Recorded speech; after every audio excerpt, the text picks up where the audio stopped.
A large percentage of people when purchasing a home usually do so by obtaining financing. The common practice is to save up for a home and put 20% down, right? Well, not necessarily. Although there is conventional financing done by most banks that can help buyers with only 10 or even 5% down, what about those with a little less than perfect credit or just a little less down? How do we help those people get a loan? That is where most buyers turn to the Federal Housing Administration, or FHA. Firstly, FHA is not a bank. It is more like an insurance for the banks. This is the simplified way that it works. Some buyers aren't perfect in a conventional bank's eyes. Sometimes they don't have perfect credit, sometimes their employment history isn't perfect, and sometimes they simply just don't have 5 or 10% down to put on a house. When this is the case, the person doing your loan will usually see if you are FHA qualified. FHA has their own set of rules.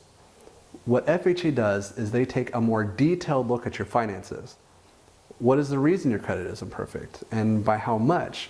How do you pay for your bills currently, and how can you in the future pay your bills when you have a home? And instead of 5% down, can you qualify with a 3.5% down payment? Now, don't get me wrong, FHA still has their rules. You can't just have a bunch of collections that you never intend to pay off and no income for the last few years. They have rules, but think of them more as understanding than anything. If a buyer is qualified, the FHA basically tells the banks that they will vouch for you. You're a good and responsible buyer. And if not, and you stop paying your mortgage, FHA steps in and covers most of the losses to whoever gave you the loan, like an insurance policy. However, this insurance policy isn't free. You as the buyer have to pay the fee for their insurance. Yes, you may get a loan when you couldn't before, but you also have to pay a fee to do so. Once you've gotten an offer accepted from your home, the loan process works just like it normally would. And I explained this in my home loan process video. Usually, an FHA loan is going to take a little extra week or two versus a conventional loan. Now, we discussed a bit about how FHA has their own set of rules, but there's one key difference in the FHA process versus the conventional financing process. Let's say you're looking at homes and you see a great one that has a ton of potential. The kitchen cabinets and countertops are missing, but you have a friend who owes you a favor and they can help you with it. The heater, geez, the heater doesn't work, but that's okay because your uncle works for HVAC company and he can get you a great deal. And yes, there's the other stuff that may need some semi or major repair, but besides all that, this price is a bargain for this house.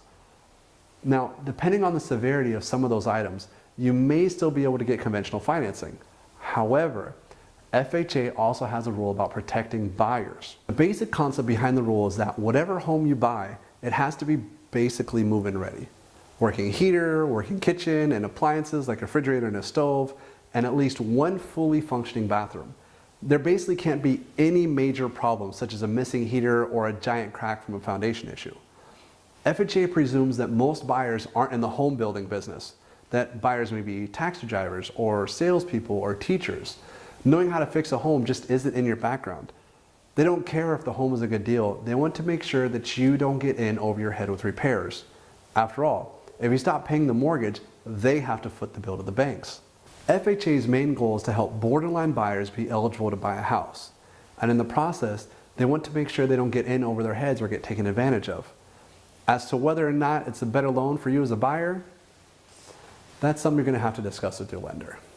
Now that's good to know.